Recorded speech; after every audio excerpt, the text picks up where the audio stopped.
कुछ साल पहले तक लड़कियों के लिए डॉक्टर या इंजीनियर या चंद पेशे ही अहम माने जाते थे, लेकिन बदलते दौर ने ये सोच भी बदल दी है। आज लड़कियां हर मैदान में अपना परचम लहरा रही हैं। ऐसी ही 10 साल की एक बच्ची है ज़ैनब, जिन्होंने इतनी छोटी सी उम्र में दर्जन भर से ज्यादा गोल्ड मेडल हासिल कर लिए हैं।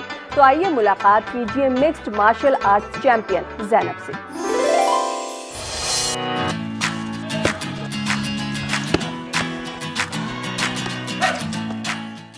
ये हैं Zainab Mushtaq, mix martial arts की चैंपियन।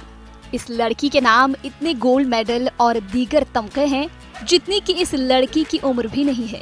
ये नन्ही लड़की जब मुकाबले के लिए मैदान में उतरती है तो अपने ताकतवर मुक्कों और लातों से अपने हरीफों को पिछाड़ देती है। 10 साला ज़ैनब मुश्ताक चौथी जमात की तालिबा है और ये इलाही बाग श्रीनगर की रहने वाली है। बहुत ही कम उम्र में ज़ैनब ने मार्शल आर्ट्स की ट्रेनिंग हासिल करना शुरू किया। ये नन्ही चैंपियन इसके किक बॉक्सिंग, ताइक्वांडो, वुशु और कराटे में अपनी सलाहियतों के जौहर दिखा चुकी हैं और मुख्तलिफ सतह पर हुए मुकाबलों में 1 दर्जन से ज्यादा गोल्ड मेडल जीत चुकी हैं।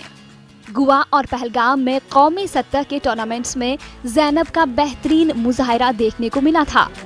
ज़ैनब अपनी उम्र की दीगर लड़कियों को भी मार्शल आर्ट सीखने का मशवरा दे रही हैं। मार्शल आर्ट इसलिए खेलती हूँ क्योंकि एक डिफेंस है, गर्ल्स के लिए खास करके बहुत अच्छा डिफेंस। आजकल के ज़माने में मार्शल आर्ट हर किसी को सीखना चाहिए।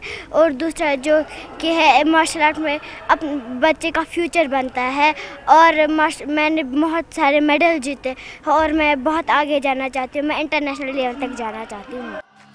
ज़ैनब श्रीलंका में मुनाकिद होने वाली स्के चैंपियनशिप के लिए मुंतखब हुई हैं और इसके लिए इन दिनों वो खूब मेहनत कर रही हैं। अपने कोच के हमरा रोजाना 2 मरतबा प्रैक्टिस करती हैं। ज़ैनब बैनुल-अक़वामी सतह पर गोल्ड मेडल जीतने के लिए पुरअज़्म है।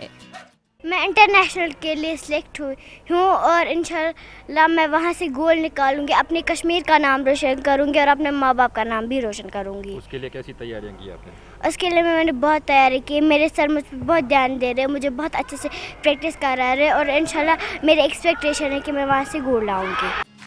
हर गुजरते दिन के साथ ज़ैनब की सलाहियतों में निखार आता जा रहा है और ये बुलंद हौसलों के साथ अपने मैदान में आगे बढ़ रही हैं। ज़ैनब कई लड़के और लड़कियों के लिए एक रोल मॉडल बन गई हैं। ज़ैनब के कोच रमीज़ अहमद डार को यकीन है कि ये नन्ही चैंपियन तारीख रकम करेंगी और रियासत व मुल्क का नाम रोशन करेंगी। लास्ट इवेंट में और आज के इवेंट में जैसे मैंने देखा, इसका टैलेंट बहुत अच्छा है। कल भी इसने 2-3 फाइट्स खेली। एक प्लेयर को इसने नॉकआउट किया, 2 पॉइंट से जीता। अगर इसी हिसाब से जैसे इसने डिस्ट्रिक्ट में खेला ऐसे ही खेलेगी तो इंशाल्लाह उसमें मेडल 100% चांसेस है। ज़ैनब और इस जैसे कई खिलाड़ी हैं जो खेल के मुख्तलिफ मैदानों में अपनी सलाहियतों का लोहा मनवा रहे हैं। न्यूज़ 18 उर्दू की नेक तमन्नाएं ज़ैनब के साथ हैं और दुआ है कि कामयाबी इस नन्ही चैंपियन के कदम चूमती रहे। मुझे बता कि मेरा हौसला कहाँ कम है, मेरी उड़ान के आगे तो आसमां कम है। स्वच्छ भारत मिशन के तहत साफ सफाई को यकीनी बनाने का काम तेजी से जारी है। इस सिलसिले में हमने डायरेक्टर रूरल सैनिटेशन जम्मू और कश्मीर इंदु कंवल चिप से बात की और जम्मू कश्मीर में साफ सफाई को लेकर पीएमडीपी की तरजीहात पर नजर डाली। देखिए ये खास बातचीत। आज की डेट में स्वच्छ भारत मिशन जो हम ग्रामीण देख रहे हैं, इसमें हमारे पास सबसे पहले हाउस होल्ड टॉयलेट्स आते हैं। हाउस होल्ड टॉयलेट्स 12,000 की बनती है और इस हाउस होल्ड टॉयलेट में हमने जो टारगेट है हमारा वो अचीव किया है। जो बेसलाइन सर्वे 2012 था उस हिसाब से कोई करीबन 11 लाख टॉयलेट्स हमारे थे बनने, वो हमने बनाए। और जिसमें कि हमारे स्वच्छ भारत मिशन के तहत हमारे पास करीबन 6.5 लाख टॉयलेट बना। और इसके बाद जो दूसरा कंपोनेंट इसका आता है वो हमारा कम्युनिटी सैनिटरी कॉम्प्लेक्सेस है। स्वच्छ भारत मिशन में ही अकेला ये सैनिटरी कॉम्प्लेक्सेस हमने बनाना शुरू किए।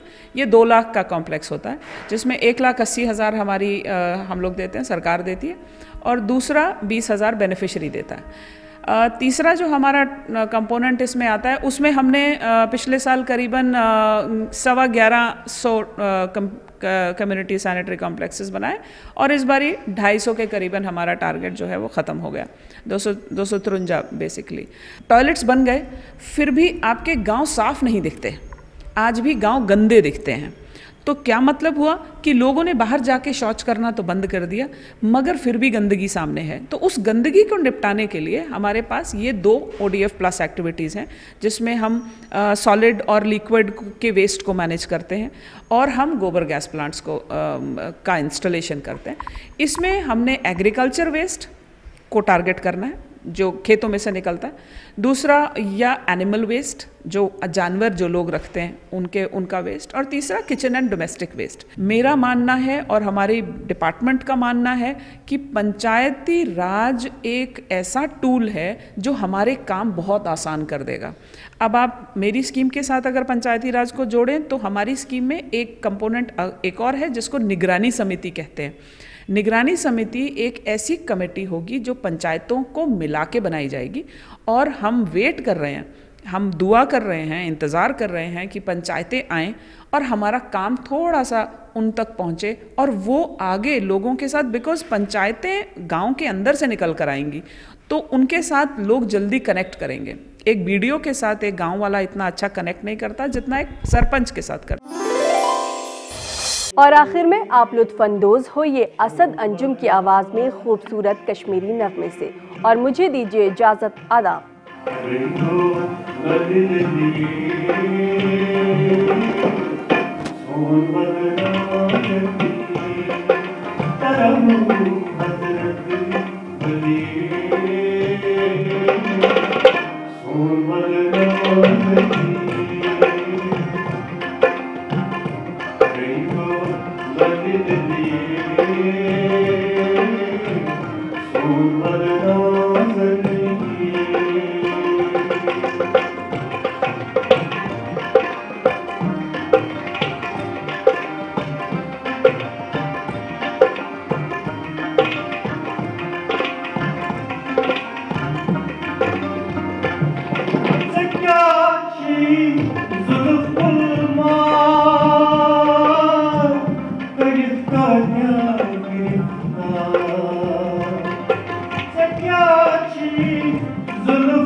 Rumay rumpi la